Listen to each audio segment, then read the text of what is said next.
The sun hung in the sky like a brass button on God's waistcoat. Indifferent to the suffering below, Elena Ward pressed her palm against her ribs, feeling the tender spots where bruises bloomed like dark flowers beneath her travel-worn dress. The road to Broken Mesa stretched before her, a ribbon of dust and broken promises winding through the Badlands between Kansas and New Mexico territory. She'd been walking for 3 days now, her boots held together with strips of leather torn from her husband's old belt, the same belt that had taught her the meaning of fear. The irony wasn't lost on her. Samuel was probably drunk in their cabin right now, cursing her name to anyone who'd listen. Let him curse. She'd left nothing behind but ghosts and a wooden cross marking a tiny grave behind the house. The silver locket bounced against her chest with each step, its weight both comfort and torment. Inside, a daguerreotype of a face that had lived only 6 weeks long enough to smile once, to wrap tiny fingers around her thumb, to leave a hole in her heart the size of the world. Elena stopped to rest beneath a lone mesquite tree, its thorny branches offering meager shade. Her water was nearly gone. Just a warm swallow left in the canteen she'd taken from the kitchen. 3 days ago, that kitchen had been her prison. Now the whole desert was her cell, but at least the bars were made of heat shimmer instead of her husband's fists. She'd heard about Colt Maddox from May Fletcher at the general store. May had whispered it while weighing out flour. Glancing over her shoulder as if speaking the man's name might summon him like a devil from scripture. "I lives out at Broken Mesa Ranch, about 40 miles west. Lost his wife to fever 5 winters back. Folks say he's mean as a rattler and twice as likely to strike, but he pays fair wages, and he don't ask questions." Don't ask questions. Those 3 words had sold Elena on the journey. She didn't need kindness. She didn't need understanding. She just needed a place where Samuel wouldn't think to look for her, where she could work until her hands were too tired to remember how they'd once held a baby. The road climbed gradually into low hills dotted with sage and greasewood. Dust devils danced in the distance like spirits at a wake. Elena's tongue felt thick as leather, but she forced herself to save that last swallow of water. According to May's directions, Broken Mesa should be just over the next rise. She crested the hill as the sun began its descent toward the horizon, painting the desert in shades of blood and gold. Below, nestled in a valley between 2 mesas, sat a collection of buildings that might generously be called a ranch. The main house was adobe, 2 stories with a pitched roof that had seen better days, a barn, corral, and what looked like a bunkhouse completed the picture. Smoke drifted from the chimney, the first sign of life she'd seen in hours. A wooden sign hung from the gate, letters burned deep, Broken Mesa Ranch. Below it, a second sign, newer and more crudely made, trespassers will be dealt with. Elena's fingers trembled as she lifted the gate latch. The hinges screamed like a wounded animal, announcing her arrival to anyone within a mile. She'd crossed 100 boundaries in her life, the threshold of the church where she'd married Samuel, the door of the cabin where she'd lived as his wife, the edge of town where she'd buried her child. But this gate felt different. Final. The main house door was solid oak reinforced with iron strips, built to withstand Indian raids and worse. Elena raised her fist to knock, then hesitated. What was she doing? A woman alone, seeking employment from a man with a reputation dark enough to frighten even May Fletcher. But the alternative was the road back, and that led only to Samuel's whiskey breath and heavy hands. She knocked 3 times, the sound hollow in the evening air. Footsteps approached from inside, measured and deliberate. The door swung open without warning, and Elena found herself staring up at the man who might be her salvation or her doom. Colt Maddox filled the doorway like a storm cloud fills the sky. He stood well over 6 feet, broad-shouldered in a way that spoke of years breaking horses and mending fences. His face was all angles and shadows in the dying light sharp cheekbones. A jaw that could have been carved from granite. Eyes the color of winter's sky before a blizzard. Dark hair hung past his collar, streaked with premature gray that made him look older than his 35 years. He wore simple clothes, denim pants, a cotton shirt rolled to the elbows, revealing forearms corded with muscle and marked by old scars. But it was his eyes that held her. They assessed her with the cold calculation of a man pricing cattle, taking in her dust-covered dress, her worn boots, the way she held herself ready to run despite her exhaustion. "Lost!" His voice was gravel and smoke, unused to conversation. Elena lifted her chin, finding courage in desperation. "No, sir. I heard you might be looking for help." "Did you now?" He leaned against the doorframe, blocking any view of the interior. "And who would be spreading such tales? Does it matter?" Something flickered in his eyes' surprise. Maybe, or the ghost of amusement. "You running from the law?" "No." From a man, then. It wasn't a question. Elena's hand moved unconsciously to her ribs, and she saw his gaze track the movement. His expression didn't change, but something shifted in the air between them. "I can work," she said. "Cooking, cleaning, mending. I don't need much, just a roof and wages." "This ain't a charity house." "I'm not asking for charity." He studied her for a long moment, and Elena had the unsettling feeling he could see straight through her skin to all the broken places inside. Finally, he stepped back, opening the door wider. "You work, you stay, you slack off, you leave, you bring trouble to my door. I'll personally escort you back where you came from. That clear?" "Clear. Supper's at sundown, breakfast at dawn. You miss either. You don't eat. The old bunkhouse out back has a room roof leaks when it rains, which ain't often. $20 a month plus board. Take it or continue walking." $20 was less than fair, but it was $20 more than she had. "I'll take it." He turned without another word, disappearing into the shadows of the house. Elena stood on the threshold, uncertain whether she'd been dismissed or invited in. After a moment, she stepped inside.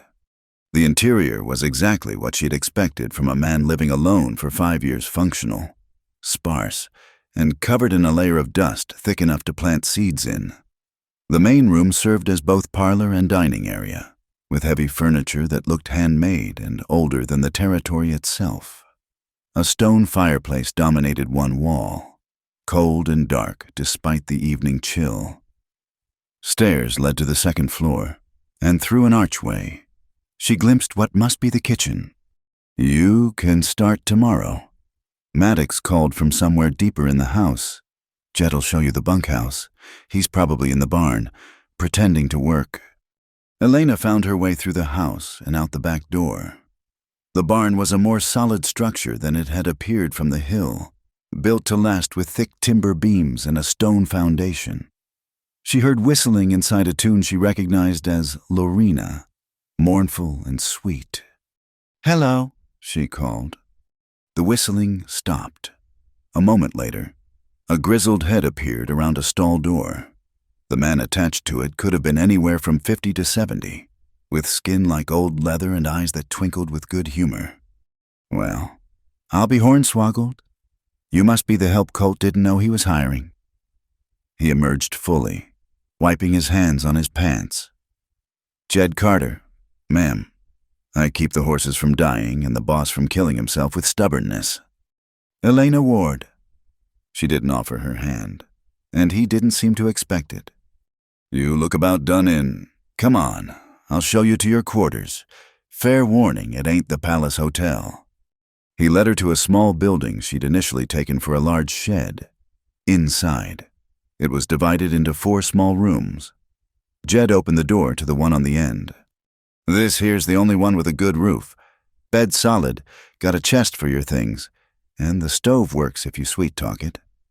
He paused, studying her with eyes that saw too much.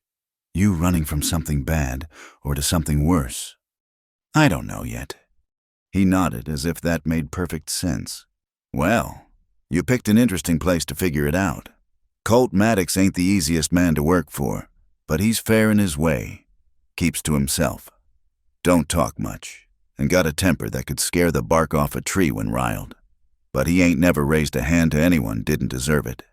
And he pays on time. That's all I need. Is it now? Jed's expression was knowing. Well, get yourself settled. There's a pump out back for water. And I'll bring by some grub once you're cleaned up. Tomorrow you'll meet the real Broken Mesa.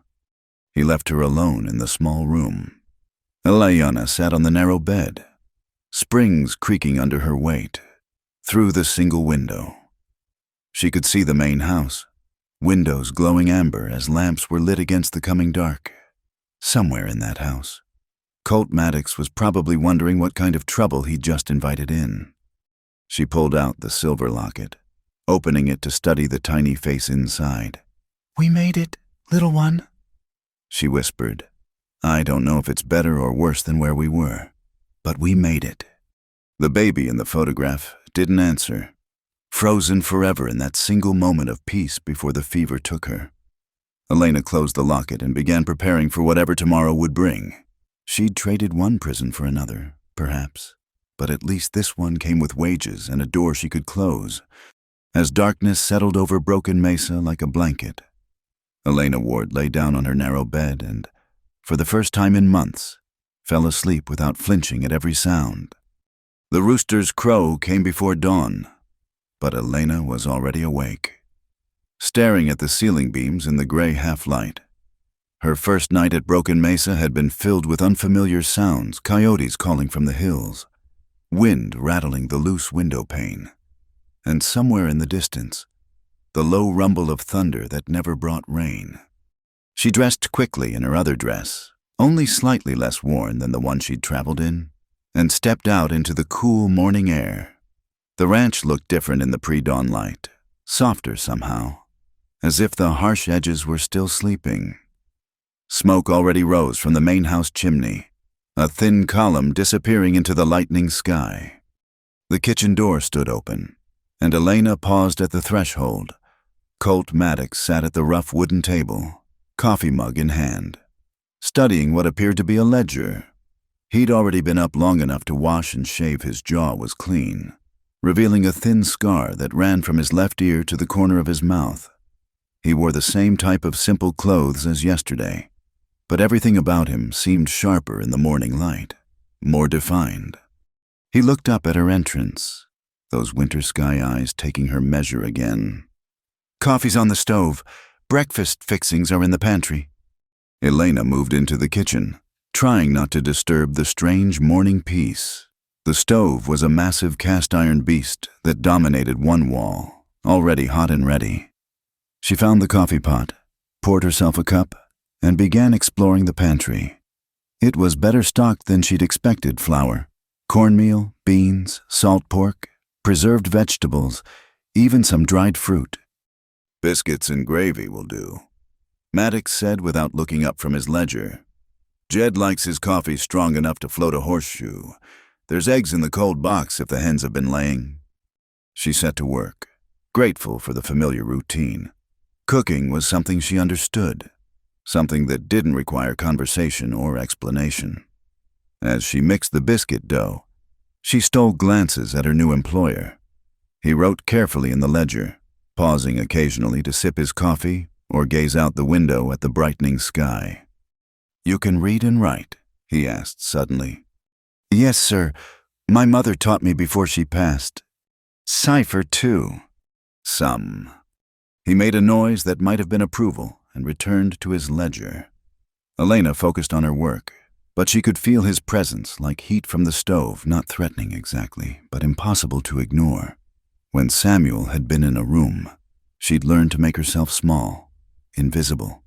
But Maddox's silence was different. It didn't demand anything, didn't press against her like a threat. It simply was. Jed arrived as she was pulling the biscuits from the oven, bringing with him the smell of horses and hay. Well, glory be hot breakfast that ain't burnt. I might just weep with joy. The day you weep will be the day it rains gold, Maddox said dryly, closing his ledger. Could happen. Stranger things have in this territory. Jed winked at Elena as he settled into a chair. Like you hiring help without a gun to your head. Keep talking and there might be a gun yet. despite the threat. Elena caught the ghost of warmth in the exchange. These men had an understanding built over years, a rhythm of work and words that didn't include her. She served the food quietly, then stood uncertain whether to sit or retreat. "Eat," Maddox said, gesturing to an empty chair. "Can't work on an empty stomach." The biscuits were light, the gravy properly seasoned, and the eggs cooked just right. Jed made appreciative noises with every bite, while Maddox ate with the same focused attention he'd given his ledger. Elena picked at her food, her stomach still tight with nerves. "After breakfast, you can start with the house," Maddox said. "Haven't had a proper cleaning in." He glanced at Jed. "Since Mary died," Jed supplied quietly. The name fell between them like a stone in still water. Maddox's jaw tightened almost imperceptibly, but he continued as if the words hadn't been spoken. 5 years of bachelor housekeeping. Do what you can. There's credit at Morrison's store in town for what you need within reason. I'll make a list." Elena said, "You do that." He pushed back from the table. Breakfast half finished. "I'll be working the north pasture today. Jed, check the fence line by Miller's Creek." "That's a full day's ride," Jed protested. "Then you'd best get started." Maddox grabbed his hat from a peg by the door and was gone, leaving Elena alone with Jed and the echo of a name she wasn't supposed to notice. "Don't mind him," Jed said, mopping gravy with his last biscuit. "Man gets set in his ways when he's alone too long. Mary, that was his wife, she used to say he was like a Mustang, all fire and distance until you earned his trust." "I'm not looking to earn anything but my wages," Elena said carefully. "Course you ain't." Jed's knowing smile made her uncomfortable. "Well, I'd best get to that fence. Word of advice, start with his study, second door on the left upstairs. Might find some interesting dust up there." He left her with the dishes and his cryptic words. Elena cleaned up quickly, then faced the house properly for the first time. In full daylight, the neglect was even more apparent. Dust coated every surface like snow. Cobwebs draped the corners like party decorations, and the windows were so dirty they might as well have been painted over. She started with the main room, opening windows to let in fresh air. The furniture, once she could see it properly, was well made and sturdy, a horsehair sofa that had seen better days. Chairs carved from local pine, a reading table with one leg shimmed level. Everything spoke of a house that had once been loved, now merely endured. The kitchen she knew already. A small room beside it served as a pantry and cold storage, cleverly built into the hillside to stay cool. The other ground floor room was locked, and Elena didn't try the handle twice. Upstairs, she found 4 rooms. The first was clearly Maddox's Spartan, neat, with a narrow bed and a wardrobe that probably held everything he owned. She cleaned quickly, trying not to notice the photograph on the dresser of a young woman with kind eyes and dark hair pinned up in the fashion of 5 years past. The second room was the study Jed had mentioned. Elena pushed open the door and stopped short. Unlike the rest of the house, this room wasn't just dusty, it was frozen. Papers still lay on the desk, as if waiting for someone to return. A teacup sat on a side table, long dry but still holding the ghost of its last use. A woman's shawl draped over a chair back, and books lined shelves along one wall. Their spines faded but titles still readable. Wives and Daughters. Little Women, Northanger Abbey. This had been her room, Mary's room. Elena stood in the doorway, feeling like an intruder in a shrine. But Maddox had told her to clean the house, and this was part of the house. She moved carefully, disturbing as little as possible while removing 5 years of dust. The papers on the desk were letters, the handwriting feminine and elegant. She didn't read them, just stacked them neatly. The books she wiped clean, noting pressed flowers between some pages, markers of a life interrupted. It was near noon when she heard footsteps on the stairs. Maddox appeared in the doorway, hat in hand, a fresh cut on his knuckles suggesting the north pasture had fought back. He stopped when he saw where she was, his face going carefully blank. "I said clean the house," he said quietly. I meant the house. "This is part of the house." "Not anymore." They stood facing each other across the preserved room, and Elena suddenly understood. This wasn't a shrine, it was a wound that wouldn't heal because he wouldn't let it. Dust doesn't care about grief. Mr. Maddox, she said, surprised by her own boldness. It settles on everything equal. Your wife Mary, she wouldn't want her room to rot away unused. Something dangerous flashed in his eyes. You didn't know my wife. No, but I know women, and no woman wants to be remembered by dust and decay. His knuckles went white around his hat brim. For a moment, Elena thought he might order her out of the room, out of the house, off the ranch. Then, slowly, the tension drained from his shoulders. "Clean it then," he said roughly, "but don't change anything." He turned and walked away, his boots heavy on the stairs. Elena heard the front door slam, then silence. She looked around the room with new eyes, not a shrine or a wound, but both a place where love and loss lived side by side, neither willing to yield. She worked more gently after that, cleaning each object with care before returning it to its exact position. When she opened the windows, afternoon light flooded in, illuminating motes of dust dancing like spirits set free. The room seemed to exhale, as if it had been holding its breath for 5 years. On the desk, half hidden under the letters, she found a journal. The last entry was dated 5 years ago, the ink slightly smudged. "Colt brought me wildflowers today. He pretends they're weeds he's clearing, but I know better. The baby moved again. Soon will be 3 instead of 2. I can hardly wait to see his face when—" Elena closed the journal quickly, her hand moving instinctively to her locket. Some pain was too private, even for accidental witnesses. She finished the room as the sun began its afternoon descent, painting the walls gold. Tomorrow she'd tackle the other rooms, then start on the ground floor. But for now, she'd done enough. She'd opened windows in more ways than one. Downstairs, she found Maddox sitting on the porch, staring out at the desert, without speaking. She brought him coffee, setting it on the rail beside him. He glanced at it, then at her. "You were right," he said quietly, "about the dust." Elena nodded and went back inside, leaving him alone with his thoughts and the cooling coffee. Some conversations didn't need words. As she prepared supper, she could see him through the kitchen window, a man carved from loneliness and loss, slowly remembering what it felt like to share space with another human being. The sun set over Broken Mesa, painting the desert in shades of memory and promise, and in the kitchen of a house slowly coming back to life. Elena Ward hummed softly as she worked, a tune she'd sung to her daughter in their brief time together. The melody drifted through the open windows, mixing with the evening air, reaching the man on the porch who sat very still, as if afraid that any movement might break whatever spell was being woven.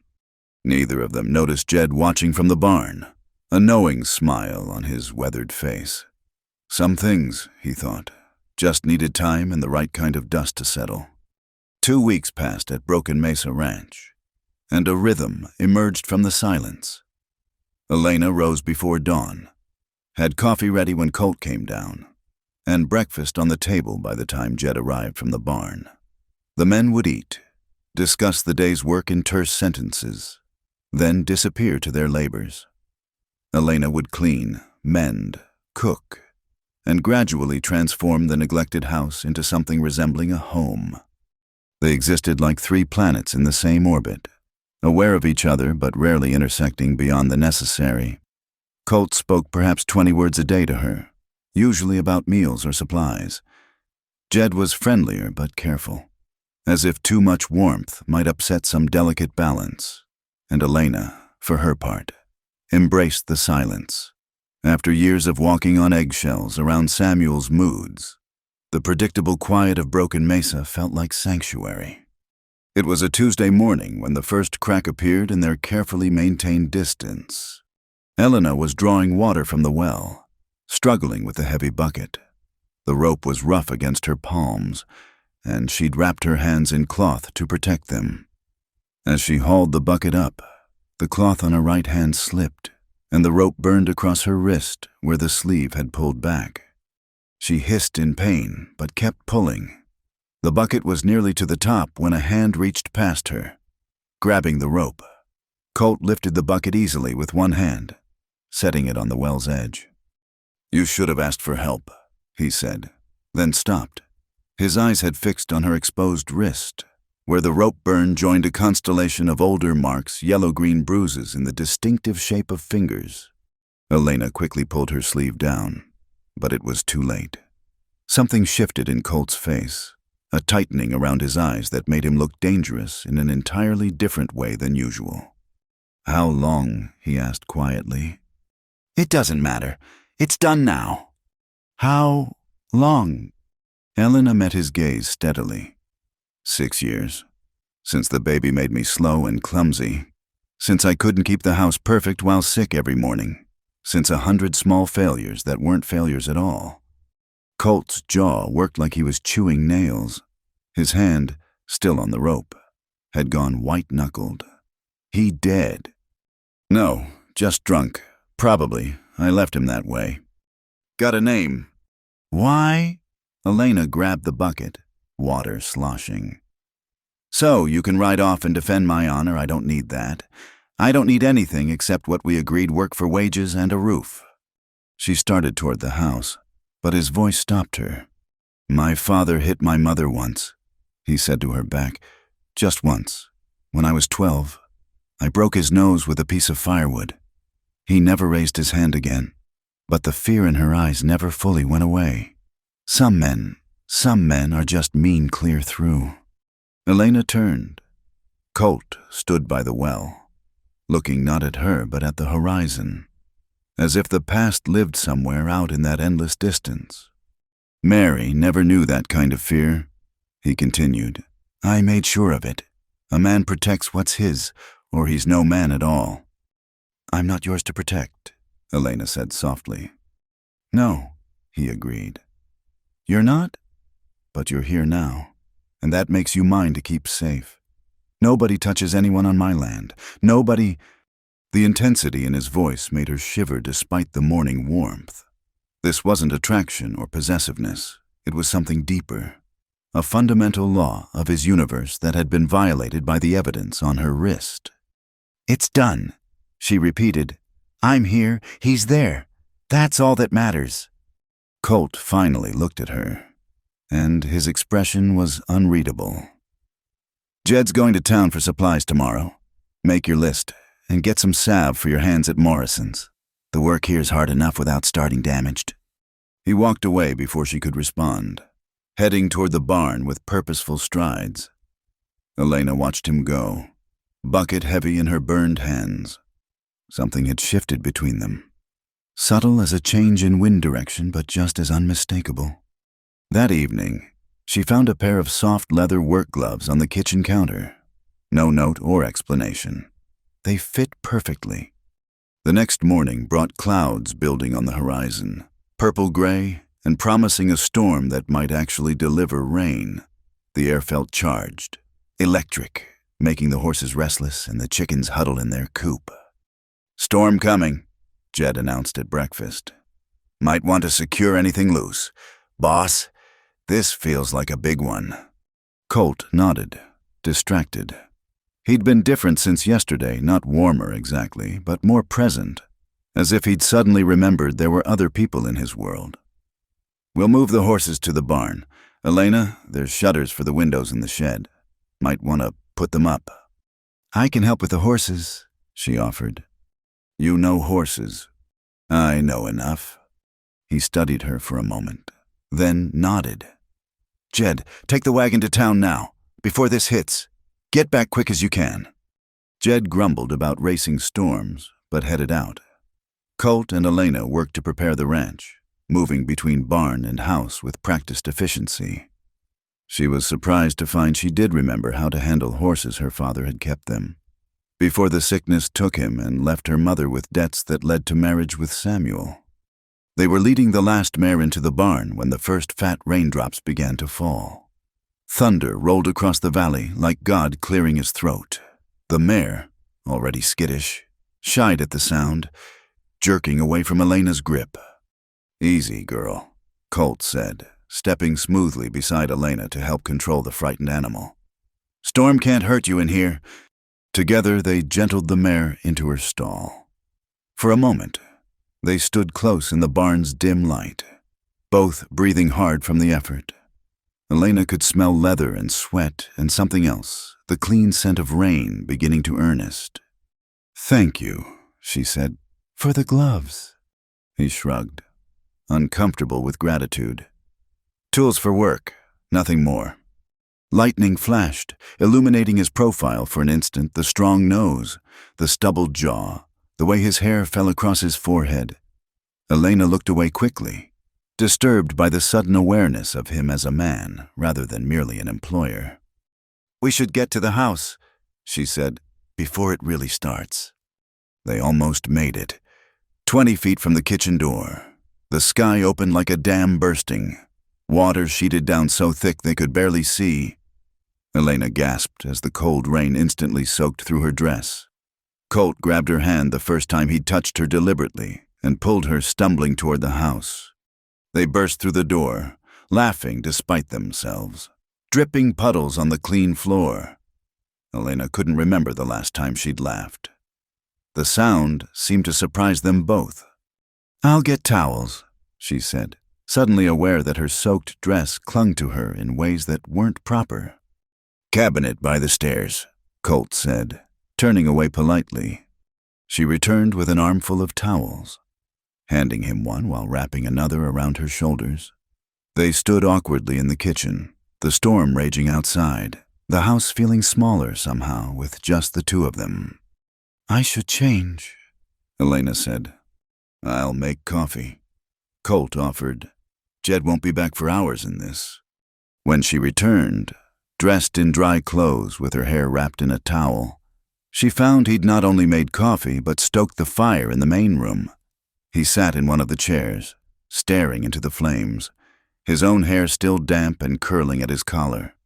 "Mary loved storms," he said without preamble.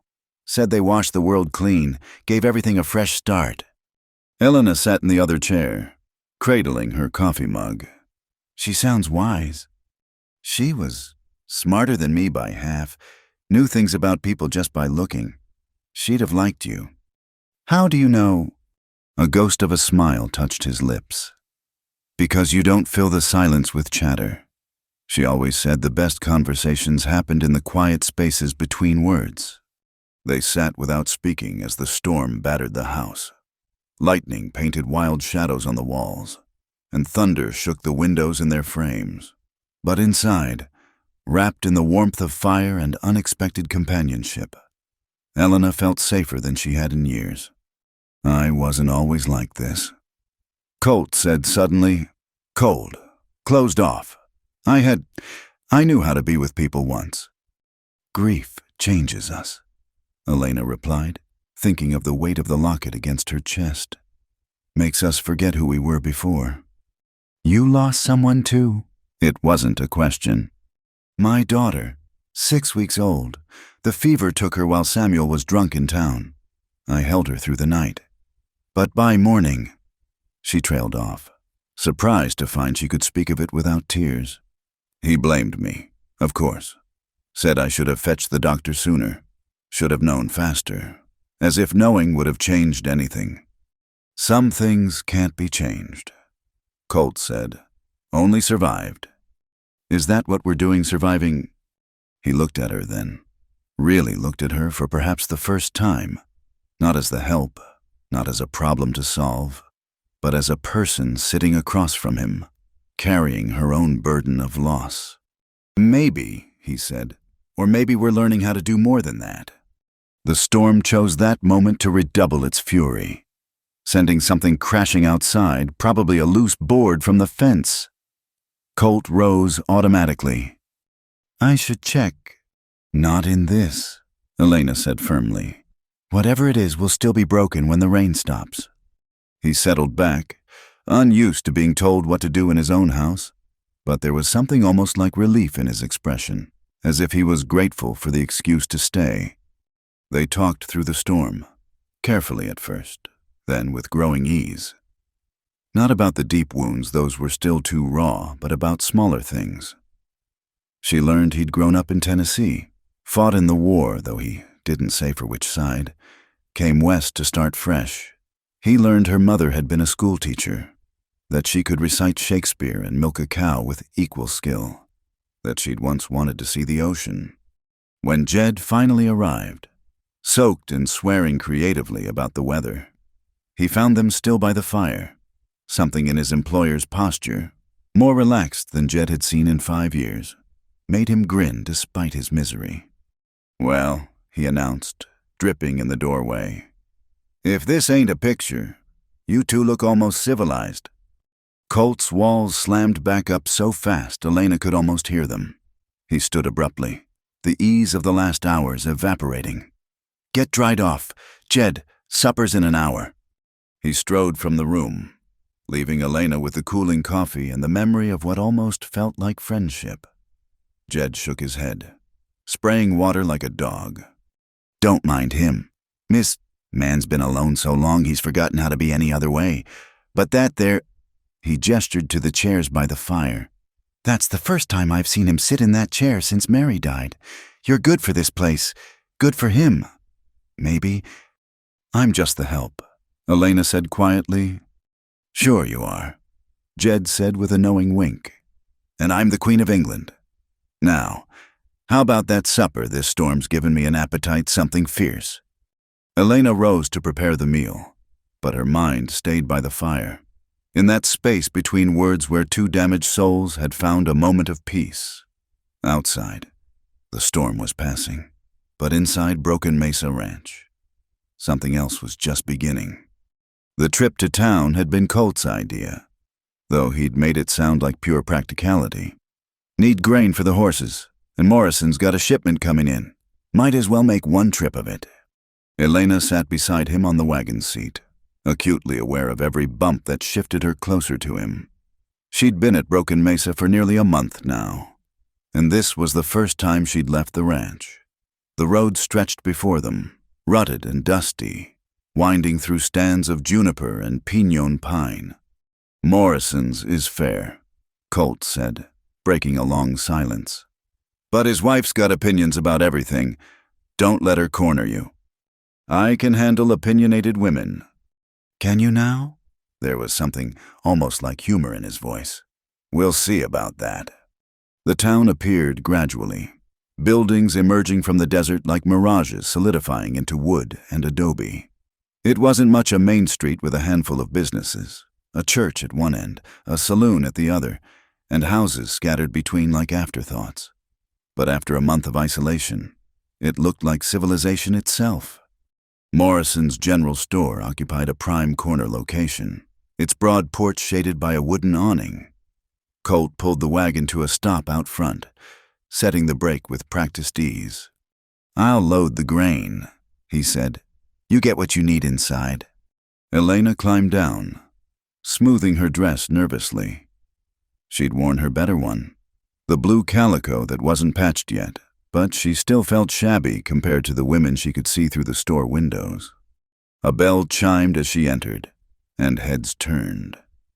The store was busier than she'd expected, 3 women examining fabric, a man at the counter discussing tobacco, 2 children pressing their noses against the candy jar display.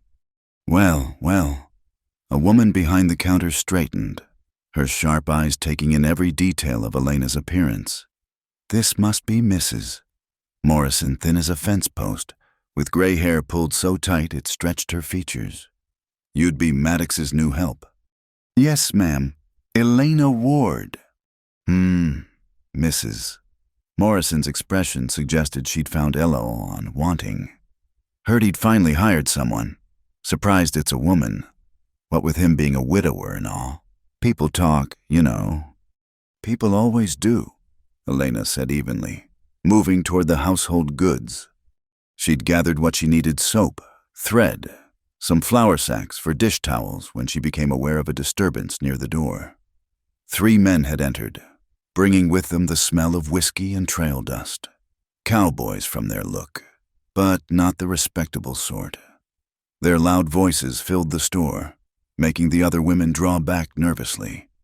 "Well, looky here," the largest one said, his eyes fixing on Elena. "Fresh face in town. You're prettier than old Morrison here deserves in his store." Elena kept her eyes on the goods, her body tensing with familiar dread. She knew this type Samuel's drinking buddies had been cut from the same cloth. "I asked you a question, darling." The man moved closer, his friends chuckling. "Where'd you come from, Heaven?" "The lady's with me." Colt's voice came from the doorway, quiet but carrying the kind of weight that made smart men step back. He stood silhouetted against the bright day, one hand resting casually on his hip near his gun. Elena noticed, though his posture remained relaxed. The cowboy turned, alcohol making him brave. "And who might you be?" "Friend." "Colt Maddox. The lady works at my ranch. You boys have business here. Conduct it. Otherwise, move along." There was something in the way he said it, calm as discussing weather, that made it absolutely clear what would happen if they didn't comply. The tension in the store stretched tight as wire. The cowboy's friends, more sober or more sensible, tugged at his arms. "Come on, Hanks. We got places to be." Hank looked between Colt and Elena, his whiskey-dulled brain trying to calculate odds. Finally, he spat on the floor, earning a sharp protest from Mrs. Morrison, and swaggered out with his companions. "Riffraff, Mrs." Morrison sniffed. "Drifters from the mining camps. Sheriff Tucker should run them out of town." Colt moved to Elena's side, his presence solid and reassuring. "You finished here?" "Almost." Her voice came out steadier than she felt. He nodded and began adding items to her pile ammunition. Coffee, a new whetstone, normal things, practical things, as if armed confrontations in general stores were just another Tuesday chore. "Mrs." Morrison tallied their purchases, her eagle eyes darting between them.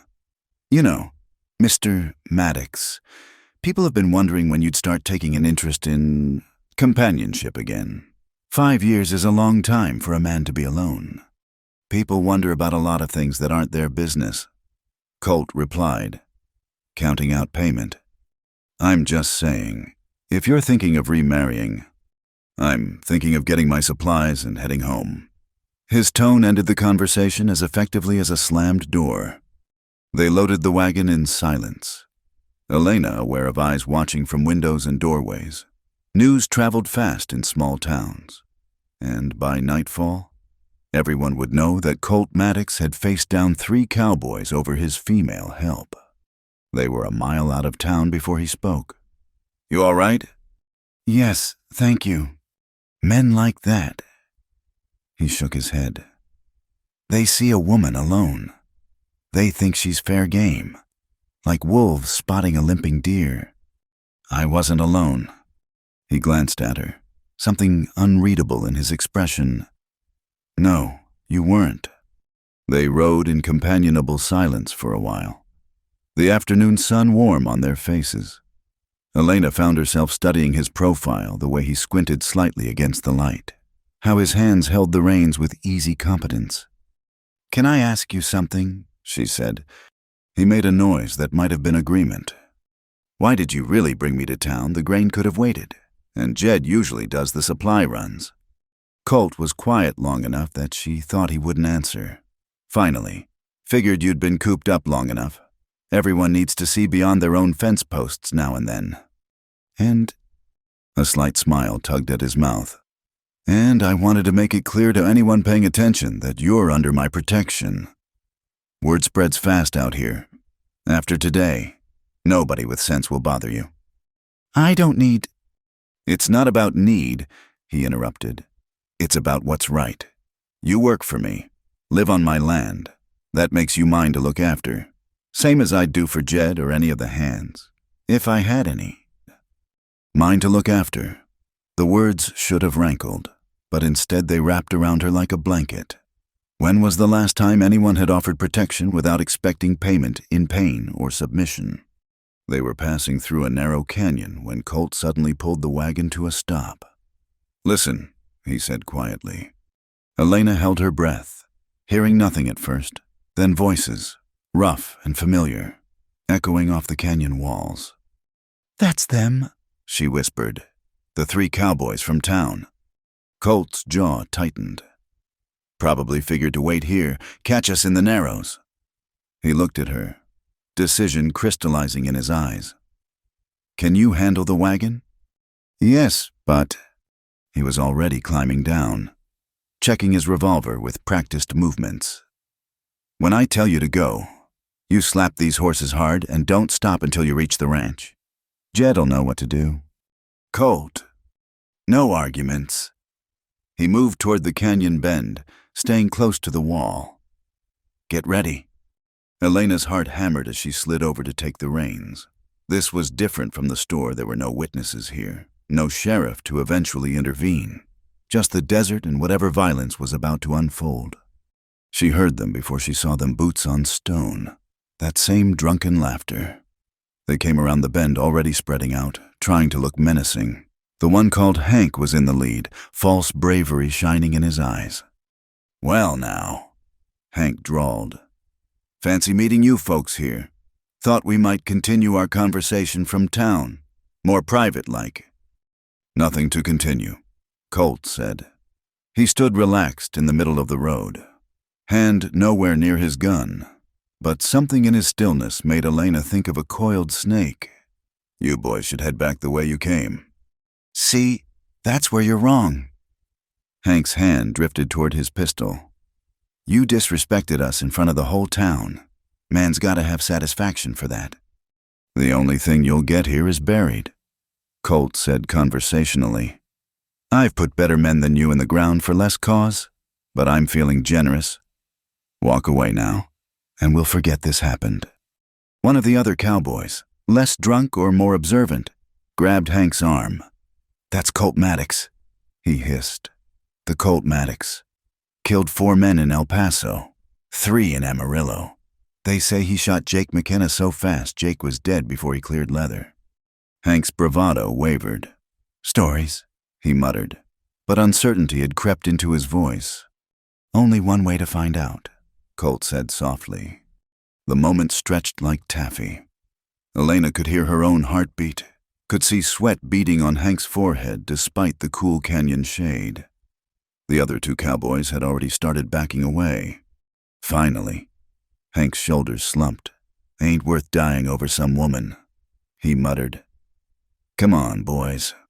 They retreated, trying to salvage dignity with muttered threats and dark looks. Colt stood motionless until they disappeared around the bend, then walked back to the wagon with the same unhurried pace. "They gone?" Elena asked, her voice not quite steady. "For now." He climbed up beside her, taking the reins. "Men like that are cowards at heart. Push back once, hard enough, and they find easier prey." "Would you really have killed them?" He looked at her, and for a moment she saw something cold and implacable in his eyes. The man who'd survived war and frontier justice, who'd built a life in a hard land through harder choices. "Yes," he said simply, "to protect what's mine without hesitation." They completed the journey in thoughtful silence. As the ranch came into view, familiar and solid in the afternoon light, Elena found herself reconsidering the man beside her. She'd thought him cold, closed off, damaged by loss. All true. But underneath ran something else, a fierce protectiveness, a code of honor written in actions rather than words. "Thank you," she said as he helped her down from the wagon. "For today, for standing up for me." He paused, his hands still on her waist from helping her down. They stood close, closer than propriety allowed, and Elena felt something shift in the air between them, not quite attraction. Not yet, but possibility. "Don't thank me for doing what's right," he said quietly. Then, as if remembering himself, he stepped back. "Better get supper started. All this excitement's made me hungry." She watched him lead the horses toward the barn, this complicated man who'd claimed her as his responsibility without claiming her at all. "Mine to look after," he'd said. As she headed for the kitchen, Elena wondered when she'd started wanting to be more than just another responsibility in Colt Maddox's carefully controlled world. The storm came out of nowhere, as desert storms often do. One moment the evening sky was clear, stars beginning to pierce the darkening blue, and the next, black clouds rolled over the mesas like an invading army. Lightning split the sky, and thunder followed close enough to rattle the windows. Elena had been mending one of Colt's shirts by lamplight when the first fat raindrops began pelting the roof. Within minutes, the drops became a deluge, and wind howled around the corners of the house like something alive and angry. "That's coming down hard," Jed observed from his chair by the fire.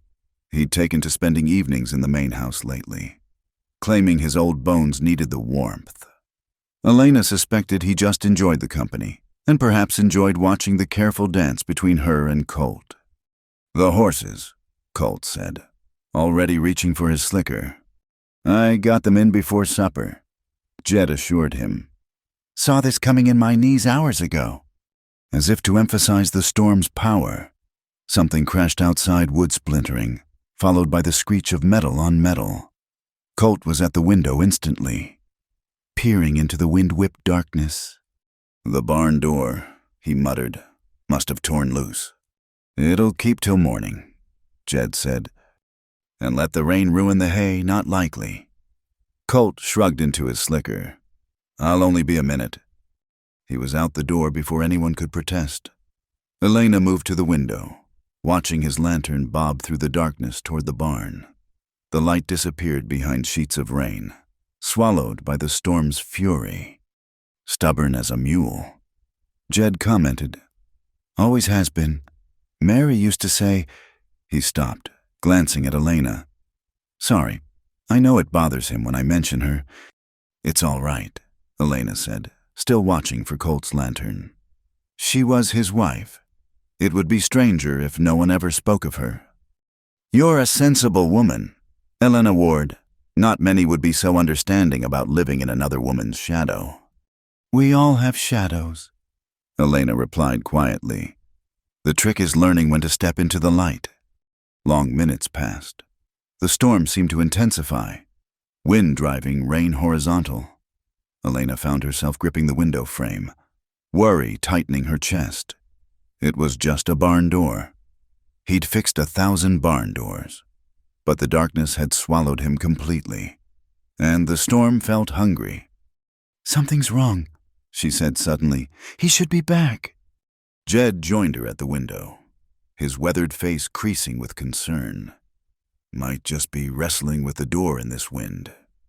Another crash, louder than thunder, decided her. Elena grabbed her shawl, inadequate as it was against the storm. "Now hold on," Jed protested. "You can't go out in this." "Watch me." She plunged into the storm before he could stop her. The wind hit like a physical blow, driving rain through her clothes instantly. She could barely see 3 feet ahead, but she knew the path to the barn.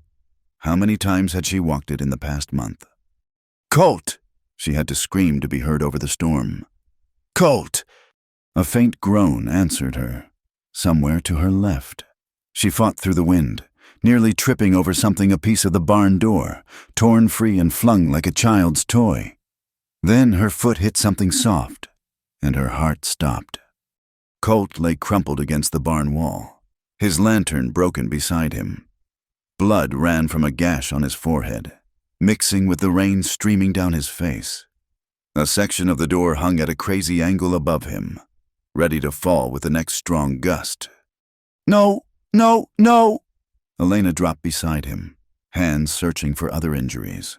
He groaned again when she touched his shoulder, eyes fluttering open. "Elena." His voice was confused, dazed.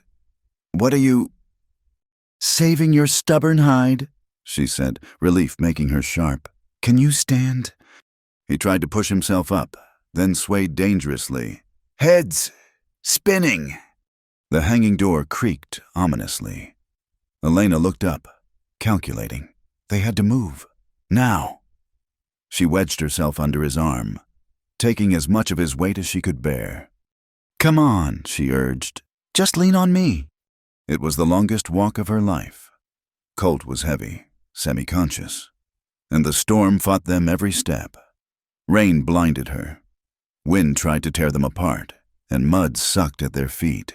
But Elena held on with desperate strength, step by agonizing step, until Jed's arms reached out of the darkness to help them the last few yards.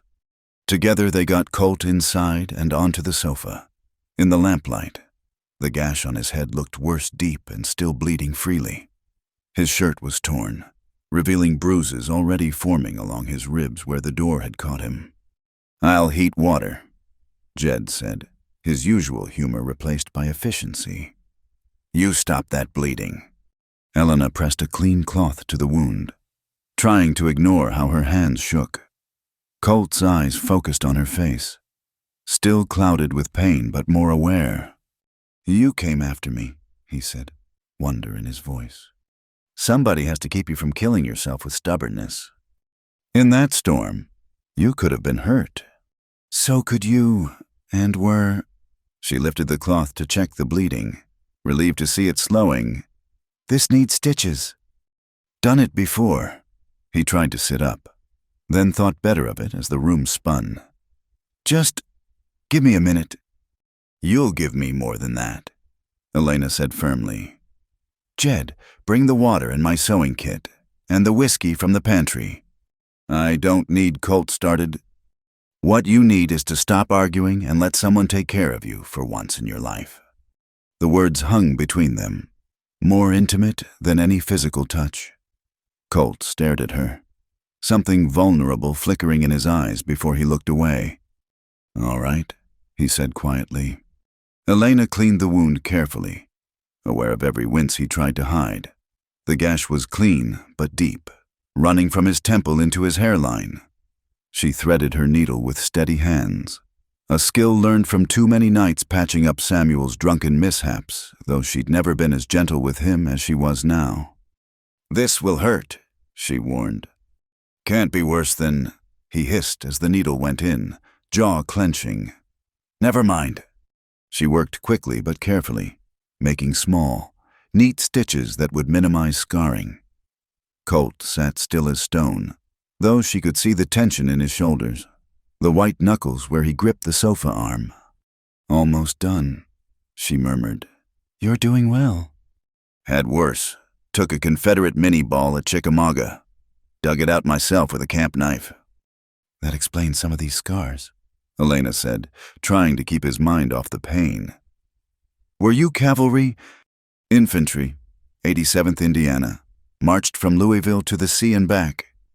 His voice was tight but steady. Learned a lot about pain, about what men do to each other in the name of causes.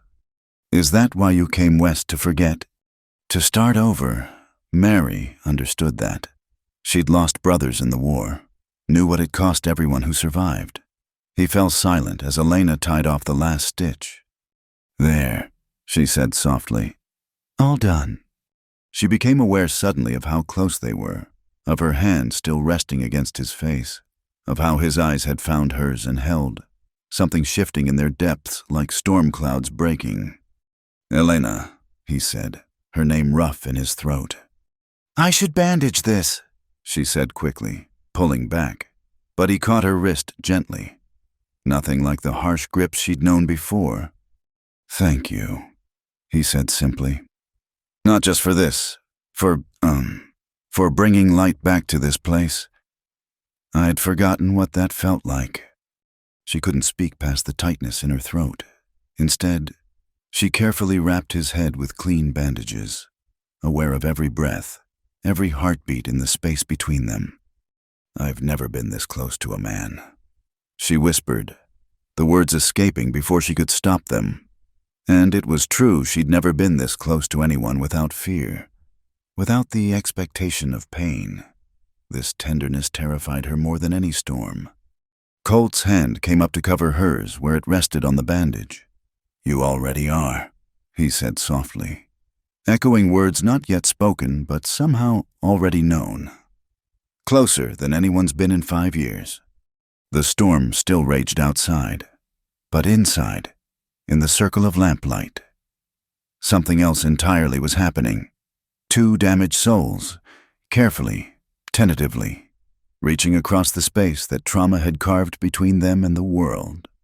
Jed cleared his throat from the doorway, breaking the spell. "Storm's passing," he announced, though his knowing smile suggested he was talking about more than weather. "I'll check the barn, see how bad the damage is." After he left, Elena busied herself cleaning up the medical supplies, achingly aware of Colt watching her every move. "You should rest," she said without looking at him. "Head injuries can be serious." "Elena." He waited until she met his eyes. "What I said, I meant it. You've changed things here. Changed me. Maybe, I don't know what to do with that yet, but I wanted you to know." She thought of all the pretty words Samuel had used to court her, how they'd turned to ash and accusations. Colt offered no pretty words, no promises, just truth, plain and uncertain. Somehow that meant more than all the poetry in the world. "Rest," she repeated softly. "We can figure out what it means tomorrow." She left him there, knowing sleep would be impossible for either of them. Outside, the storm was indeed passing, thunder grumbling away toward the eastern mountains. But inside Broken Mesa Ranch, a different kind of storm was just beginning, one that would either heal them both or tear down the careful walls they'd built around their hearts. From his seat by the dying fire, Colt touched the bandages on his head and remembered the gentleness of her hands. In her small room, Elena pressed her palm against her racing heart and wondered when saving a man's life had started to feel like saving her own. The desert night slowly cleared, stars emerging one by one like hope returning to the world. And in a ranch house that had known too much sorrow, 2 people lay awake, afraid to name what was growing between them, but no longer able to deny its existence. Tomorrow would bring questions, complications, the need to define what they were becoming to each other. But tonight, with the echo of storm and rescue still trembling in the air, it was enough to know that when disaster struck, they reached for each other. It was more than either of them had had in years. It was, perhaps, everything. The change in their relationship after the storm was like watching ice melt slow, almost imperceptible, but undeniable. Colt's walls didn't crumble all at once. They developed cracks where warmth could seep through. He began joining Elena for morning coffee before Jed arrived, their comfortable silences punctuated by observations about the weather or the day's tasks. Sometimes she caught him watching her with an expression she couldn't quite name, not desire exactly, but a kind of awakening, as if he was remembering what it meant to share space with another soul. It had been 3 days since the storm when Martha Turner arrived. Elena was hanging laundry when she heard the buggy approaching. A woman sat rigid on the bench seat, dressed in severe black despite the heat, her face shaded by a bonnet that looked designed to repel joy. Everything about her spoke of righteous purpose and disapproval. "Mrs. Turner." Colt emerged from the barn, his tone carefully neutral. "What brings you out this way?" "Christian duty, Mr. Maddox." The woman descended from her buggy like Moses coming down the mountain, ready to deliver commandments. "I've come to speak with your employee." Her pause before employee carried enough weight to crush stone. Elena set down her laundry basket, instinctively smoothing her apron. "Elena's busy," Colt said. "Whatever you need to say." "I'll speak to the young woman directly, if you please." "Mrs." Turner swept past him toward Elena, her skirts raising small dust clouds of indignation. "Miss Ward. Is it or is it Mrs. Ward?" "Mrs." Elena said quietly. "I see. And where is Mr. Ward?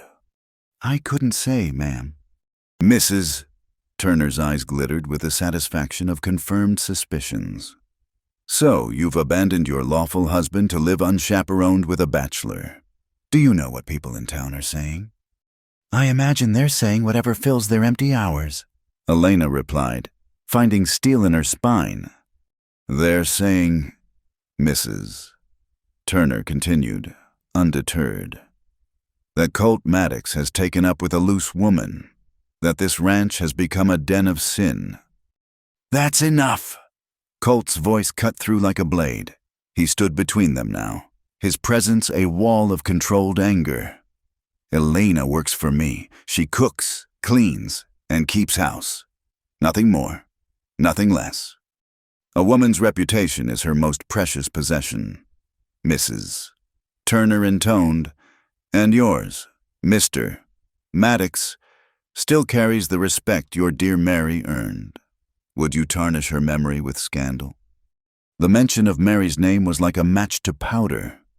Colt went very still, the kind of stillness that preceded violence or storms. Get off my land, he said softly. I beg your pardon. You heard me. Get in your buggy and leave. Don't come back. I'm only trying to help. You're trying to spread poison and call it righteousness. My wife knew the difference between Christianity and cruelty. Apparently, you don't. He stepped closer, and Mrs. Turner actually retreated. Elena has more honor in her little finger than you have in your entire body. She works hard, asks for nothing but fair wages, and deserves respect, not your vicious gossip. Mrs. Turner's face had gone from red to white. You'll regret this. Colt Maddox, the whole town will know. The whole town can go to hell, and you can lead the way. She fled then, scrambling into her buggy with more haste than dignity. They watched her retreat in silence, dust clouds marking her righteous exit. I'm sorry, Elena said when the buggy disappeared over the rise. I've brought trouble to your door, just like you warned against. Colt turned to her, and she was surprised to see not anger, but something like pain in his eyes. You've brought nothing but good to this place. If narrow-minded buzzards like Martha Turner can't see that, it's their loss. But your reputation.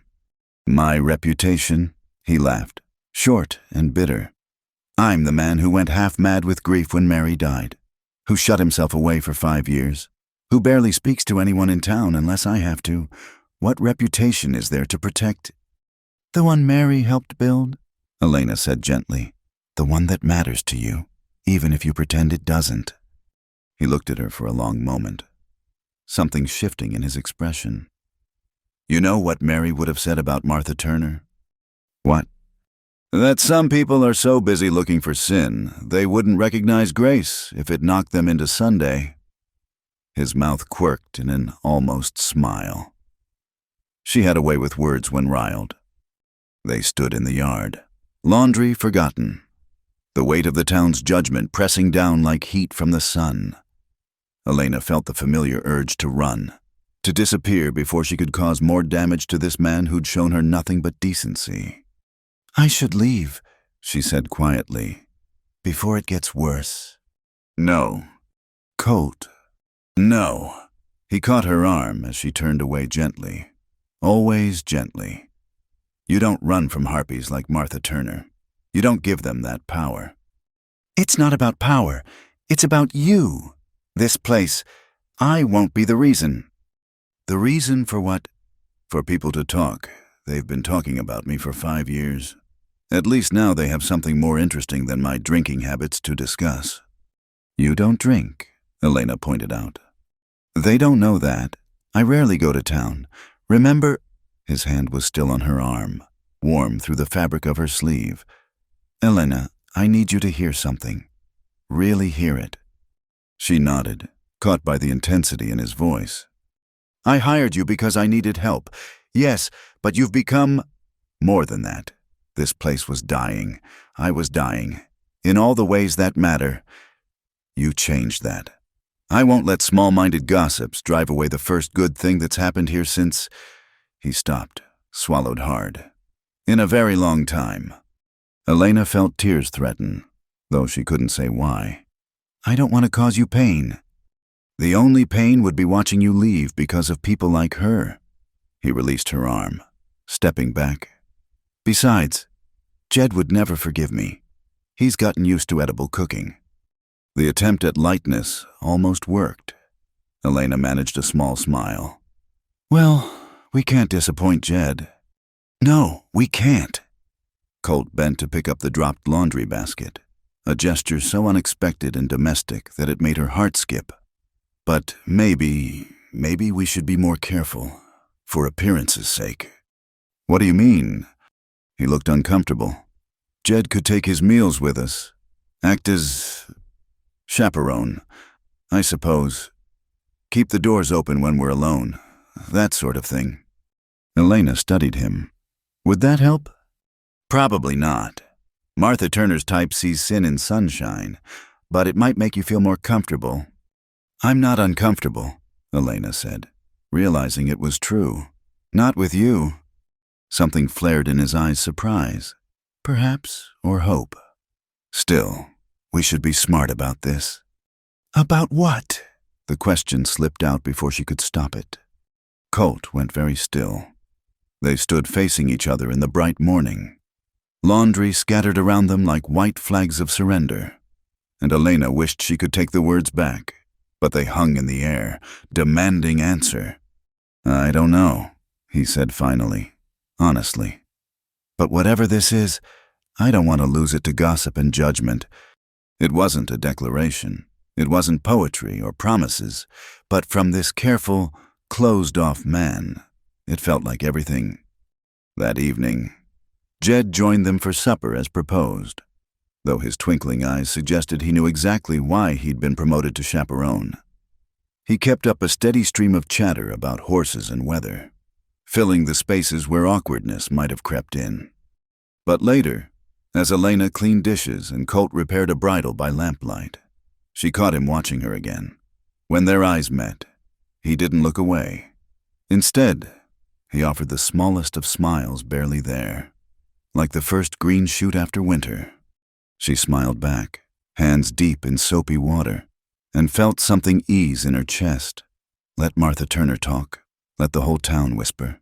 Here in this kitchen, with Jed dozing by the fire and Colt working quietly nearby, Elena had found something she'd never expected, a place where she belonged. The gossip would come. The judgment would follow. But for the first time in her life, Elena Ward had something worth fighting for, not just a job or a roof, but the possibility of connection with a man who understood that the deepest wounds were the ones that didn't show. Outside, the desert night stretched vast and indifferent to human concerns. But inside Broken Mesa Ranch, 3 souls had formed their own small universe. One where broken people could slowly, carefully, learn to heal. Martha Turner could take her righteousness and her gossip back to town. Here, grace was measured in small kindnesses, in shared silences, in the courage to stay when leaving would be easier. It wasn't sin they were building in this house. It was hope. Elena made her decision in the gray hour before dawn. She'd lain awake all night, Martha Turner's words echoing like coyotes in the distance. Not the vicious parts, those she could dismiss, but the truth hidden in the venom her presence here was hurting Colt, tarnishing the memory of his wife, bringing scandal to a man who deserved peace. She packed by candlelight, folding her few possessions with the same care she'd used to fold Mary's letters in that upstairs room. The silver locket went last, tucked against her heart where her daughter's memory lived. She left the leather gloves Colt had given her on the bed. They belonged to this place, to the woman she'd almost let herself become. The letter was hardest. She'd never been good with words on paper, but she tried. Mr. Maddox, thank you for the shelter and the work. You're a good man who deserves better than the gossip I've brought. I've taken only what I came with. My month's wages can go toward any inconvenience. Please don't look for me. E. Ward. She left it on the kitchen table where he'd find it with his morning coffee. Then she slipped out into the pre-dawn darkness, choosing the back path to avoid the creaking gate. The desert was cold, stars fading as the eastern sky began to lighten. Elena walked quickly, not looking back at the house where she'd found something that might have been happiness. Every step felt like tearing, but she'd survived worse pain. She'd survived this too. She'd made it perhaps 2 miles when the storm hit. It came from nowhere, as they do in the high desert, a wall of wind and sand that turned dawn into midnight.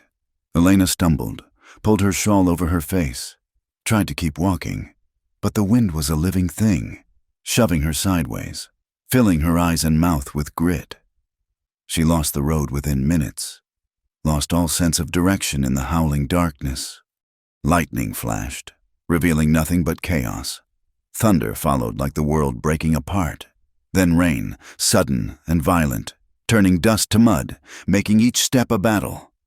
Elena fought forward, but forward had lost all meaning. She could have been walking in circles, walking toward cliffs, walking nowhere at all. Her foot caught on something, a root, a rock, and she went down hard. Pain shot through her ankle as she tried to stand. The storm screamed around her, and Elena realized with cold clarity that she was going to die out here, alone in the dark, just another fool who thought she could outrun her fate. She curled into herself, making herself small against the wind, and waited for the end. The horse nearly stepped on her. She heard at first the thunder of hooves, somehow distinct from the storm's thunder. Then a shape loomed out of the darkness, and hands were reaching down, pulling her up. "Damn it, Elena!" Colt's voice, rough with fear and fury. He hauled her onto his horse like she weighed nothing, settling her in front of him, his arms iron bars on either side. "What the hell were you thinking?" She couldn't answer, could barely breathe through the mud and tears and relief. He turned the horse, somehow knowing which way was home in the blind chaos, and rode hard through the storm. They made it to the barn as the worst of the wind passed. Colt swung down, then lifted her after, and she cried out when her injured ankle took weight. "You're hurt." Not a question. He swept her up again, carrying her through the dying storm to the house. Jed met them at the door, taking one look at Elena's condition and disappearing to heat water without being asked. Colt set her in a chair by the fire, then knelt to examine her ankle. His hands were gentle, but his face was granite, jaw working like he was chewing words too harsh to speak. "It's not broken," he said finally. "Sprained bad, though. You won't be walking for days." "I'm sorry," Elena whispered. "Sorry." He looked up at her then, and she saw something wild in his eyes. "You're sorry I woke to find you gone. That pathetic letter on my table like a suicide note. Rode out into that hellstorm thinking I'd find you dead. And you're sorry." "I was trying to protect you." "Protect me?" He stood abruptly, pacing like a caged animal. "From what? From Martha Turner's poisoned tongue? From people who have nothing better to do than judge what they don't understand? From dishonoring Mary's memory?" The words burst out of her. "You loved her. This house is still full of her. And here I am, bringing scandal, making people think—" "Stop." He knelt again, catching her hands in his. "Look at me, Elena." She did, seeing past the anger to something deeper, a fear that matched her own. "Mary is gone," he said quietly. "I loved her. Yes, part of me always will. But she's gone, and she's not coming back. You know what she told me, near the end, when we knew the fever would take her." Elena shook her head, unable to speak. She said, "Don't bury yourself with me. Colt, promise me you'll live. Promise me you'll let yourself be happy again." I couldn't promise. I thought it would be betraying her to even think about moving on. His hands tightened on hers. "But you know what real betrayal is. Letting Martha Turner and her kind drive away someone Mary would have loved. Letting fear and gossip win over whatever this is between us. Colt, I was dead for 5 years. Elena, dead in every way that mattered. You brought me back. You made this house warm again, made me remember what it felt like to look forward to mornings. If that dishonors Mary's memory, Then I'll take that sin and gladly. Elena felt tears sliding down her cheeks, mixing with the mud still caking her face. I don't know how to do this, she admitted. I don't know how to trust again, how to believe in something good without waiting for it to turn bad. I don't either, he said, but maybe we can learn together, if you'll stay. Jed cleared his throat from the doorway. Got that water hot and some bandages for the lady's ankle. Also took the liberty of burning that fool letter. Figured it was written in haste and not worth keeping. Despite everything, Elena almost smiled. Thank you, Jed. Don't thank me. Thank the boss here for having the sense to check the barn first thing. Found your gloves on the bed, saw you'd gone, and lit out after you like the devil himself was chasing. Jed set the water basin down. Course, riding into that storm was damn fool stupid, but love makes fools of the best of us. Colt shot him a warning look, but didn't deny the words. Instead, he focused on cleaning Elena's ankle, wrapping it carefully while she washed the worst of the mud from her face. This is the second time you've patched me up, Colt said as he worked. Figured it was my turn. We're keeping score now. Maybe. He tied off the bandage, his fingers lingering against her skin. Or maybe I just want excuses to take care of you, to show you that not all men, that you're safe here, safe with me. The storm had passed completely now, leaving that peculiar clarity that follows desert tempests. Sunlight streamed through the windows, illuminating dust motes dancing in the air like tiny celebrations. I can't stay as just your housekeeper, Elena said quietly. Not after this. Not with what people will say. I know, but I can't. I'm still married, Colt, legally, if not in any way that matters. I can't offer you. I'm not asking for anything, he interrupted. Just stay. We'll figure out the rest as we go. And if Martha Turner or anyone else has opinions about it, they can discuss them with my rifle. You can't shoot everyone who gossips. Watch me. This time she did smile. Watery, but real. What would Mary think of all this? Colt was quiet for a moment, considering. I think she'd say we were both fools for letting other people's opinions matter more than our own happiness. And then she'd make tea and plot ways to make Martha Turner's life miserable. She sounds wonderful.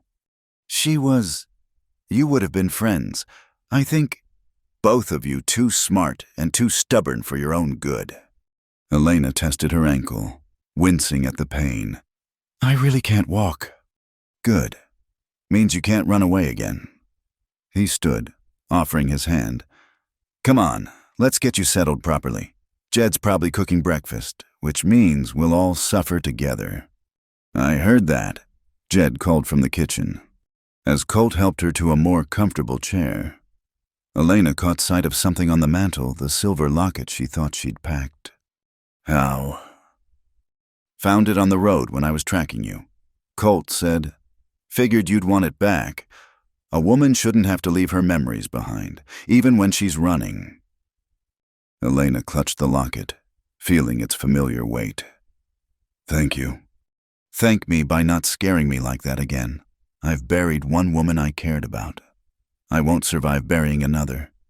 The words hung between them, heavy with admission. Colt looked almost surprised he'd said them, but he didn't take them back. Instead, he busied himself stoking the fire, adding wood with careful concentration. I'll stay, Elena said softly. Not because I have to, not because my ankles hurt, but because maybe you're right. Maybe we can learn to trust again. Together. He turned to look at her, and the smile that spread across his face was like sunrise after the longest night. Good, because I already told Jed he could have your room in the bunkhouse. Man snores too loud to be that close to the main house. I do not snore, Jed protested, appearing with a tray of somewhat blackened eggs and biscuits. I breathe with authority. As they settled into breakfast, bickering gently about Jed's cooking and the storm damage to assess, Elena felt something ease in her chest, She'd tried to run, tried to protect everyone by leaving. But maybe protection didn't always mean distance. Maybe sometimes it meant staying, fighting, building something worth defending. Outside, the desert steamed in the morning sun, storm-washed and clean. Inside, 3 people shared a meal and the beginning of understanding that some things hope, trust, the possibility of love were worth more than any reputation. Martha Turner could gossip all she wanted. Here at Broken Mesa Ranch, they were writing a different story. 1 year later, Broken Mesa Ranch barely resembled the place Elena had first seen from that dusty hill. The house gleamed with fresh whitewash, windows sparkled in the desert sun. And flower boxes, Colt had grumbled but built them anyway, brightened the front porch with splashes of color that defied the harsh landscape. Elena stood in the garden she'd coaxed from the reluctant earth, her hands dirty and her heart full. Corn stalks rustled in neat rows. Tomatoes hung heavy on their vines. And the roses, Mary's roses, rescued from neglect and nursed back to blooming, perfumed the morning air. "You planning to admire those vegetables all day? Or might we get some breakfast?" Colt's voice came from behind her, warm with the gentle teasing that had replaced his old silence. She turned to find him leaning against the garden gate, hat pushed back, a half-smile playing at his lips. The hard edges were still there, they always would be, but softened now, like desert stone worn smooth by patient water. "Just checking for pests," she said, matching his tone. "Unlike some people, I don't think scowling at bugs actually drives them away. Worked on that rabbit last week. The rabbit left because Jed chased it with a shovel." Details. He stepped into the garden, moving between the rows with care for her plantings. "Jed's gone to town for supplies. Mentioned something about picking up lumber for that north fence. The one we fixed last month. Different section. Ranch this size. There's always something needs mending." He stopped beside her, close enough that she could smell leather and soap and that particular scent that was just Colt. "Been thinking about hiring some hands. Maybe 2 or 3 to start. Place is getting to be more than we can manage." Elena heard what he wasn't saying. The ranch was thriving again because they were thriving. Because somewhere between that first storm and now, they'd built something worth expanding. "That's good," she said. "Jed's been complaining his bones are too old for all this work." "Jed complains about everything. It's his way of showing affection." Colt reached past her to test a tomato's ripeness, his arm brushing hers. Neither of them pulled away. "There's something else I've been thinking about." "Oh." He was quiet for a moment, studying the plants like they held answers. "Got a letter yesterday, from a lawyer in Kansas City. Seems Samuel Ward drank himself into a grave 3 months back. Liver gave out." Elena's hand went automatically to her throat, where the bruises had long since faded, but the memory lingered. "Oh." "Means you're not married anymore, legally speaking." The words hung between them like morning glory vines, delicate and full of possibility. Elena found herself holding her breath, afraid to disturb whatever was blooming in this moment. "I'm not Mary," she said quietly. "I'll never be her." "I'm not asking you to be." Colt turned to face her fully, his eyes serious. "You're Elena, the woman who walked out of the desert with nothing but determination, who brought warmth back to a cold house, who grows impossible gardens and tames wild men and makes Jed actually pleasant to be around." "I don't know about that last part." "Fair point. Some miracles are beyond even you." His hand found hers among the tomato vines. "But I'm not looking for Mary's ghost. I'm looking at the woman in front of me, asking if maybe she'd consider making this arrangement more permanent." Elena's heart did something complicated in her chest. "Colt Maddox, are you proposing to me in a vegetable garden? Would you prefer I did it somewhere else?" "No," she said, surprising herself with the truth of it. "This is perfect. This garden, this place we've built together. It's more romantic than any church or parlor." "Is that a yes?" She looked at him, this man who'd shown her that strength could be gentle, that protection didn't mean possession. that love could grow even in the hardest ground. "Yes," she said simply. His smile transformed his face, years falling away until she could see the man he'd been before loss carved its marks on him. He pulled her close, there among the growing things, and kissed her like he'd been waiting to do it for months. Maybe he had. When they finally parted, both breathing unsteadily, Colt rested his forehead against hers. "We'll have to invite Martha Turner to the wedding." Elena pulled back, startled. "Have you lost your mind?" "Probably, but I want her to see what her gossip couldn't destroy. Want the whole town to see that sometimes broken people can build something whole." He grinned. "Wicked now. Plus, Jed has a bet with Morrison that she'll faint when she hears the news." "You're all terrible," Elena said, but she was laughing. They were married 6 weeks later, on a crisp October morning when the desert painted itself in golds and purples. The ceremony was small, just Jed Doc Harrison, who'd ridden out from town, the Millers from the neighboring ranch, and yes, Martha Turner, who sat rigid in her chair like she was attending an execution rather than a wedding.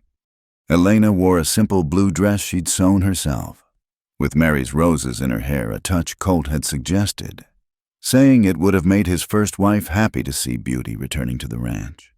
He wore his best shirt and a new vest, looking uncomfortable but determined. "Do you, Colt, take this woman to be your lawfully wedded wife?" Doc Harrison asked, fighting a smile at the unconventional setting they'd chosen to marry on the front porch, with the desert as their cathedral. "I do," Colt said, his voice carrying across the valley. "And do you, Elena, take this man to be your lawfully wedded husband?" "I do," she said. Meeting Colt's eyes and seeing their future reflected their more gardens, more storms weathered together, perhaps even children to fill the too quiet house. "Then, by the power vested in me by the territory of New Mexico, I pronounce you husband and wife." Colt kissed her as the sun broke fully over the mesas, bathing everything in light. Jed whooped, the Millers applauded, and Martha Turner, to everyone's astonishment, dabbed at her eyes with a handkerchief. "Beautiful ceremony," she said stiffly afterward, approaching Elena at the small reception. "I may have misjudged the situation initially." "Thank you," Elena said, choosing grace over the dozen responses that sprang to mind. "You've done wonders with this place," Martha continued, looking around at the transformed ranch. "It's good to see life here again." After she left, Jed lost his bet. She didn't faint. Elena found Colt on the porch, watching the sun set over their land. "Regrets?" she asked, joining him. "Not a one." He pulled her close, his arm settling around her waist like it belonged there. "You? Only that it took us both so long to get here. Maybe we needed the time, the broken years, the healing. Maybe we had to become who we are now to find each other." Elena considered this, watching the light fade over the desert that had brought her here, desperate and running. Now it felt like home. "The garden needs watering," she said after a while. "Let it wait." Colt murmured against her hair. "Everything can wait." From the barn, Jed's harmonica started up, playing something slow and sweet. The horses nickered in their stalls. Somewhere in the distance, coyotes began their evening song, and on the porch of a ranch that had known too much sorrow, two people who'd learned that love was worth the risk held each other as stars began to appear. "I love you," Colt said, the words still new enough to sound like wonder. "I thought I'd forgotten how to say that." "I love you too," Elena replied. "I thought I'd forgotten how to mean it." They stood together as full dark settled over Broken Mesa, no longer broken but whole. Behind them, the house glowed with lamplight, warm and welcoming. Before them, the desert stretched endless and full of possibility. Not every story that begins with running ends with arrival. Not every wounded heart learns to trust again. But sometimes, in the space between loss and hope, two people find each other and discover that home isn't just a place. It's the person standing beside you when the storms come, and the quiet presence that makes even silence feel like conversation. The West was never kind, but sometimes it let two broken souls find each other in the dust and build something beautiful from the ruins of what they'd lost. And in a ranch house no longer haunted by grief, where gardens grew in impossible soil and love bloomed again after winter, Colt and Elena Maddox began their new story one day. One sunrise, one small miracle at a time. Ntiki. Thank you so much for listening to this Wild West love story. I'd love to know where in the world you're listening from. Drop a comment below and share your thoughts about Elena and Colt's journey. Did their story touch your heart? Let's connect in the comments.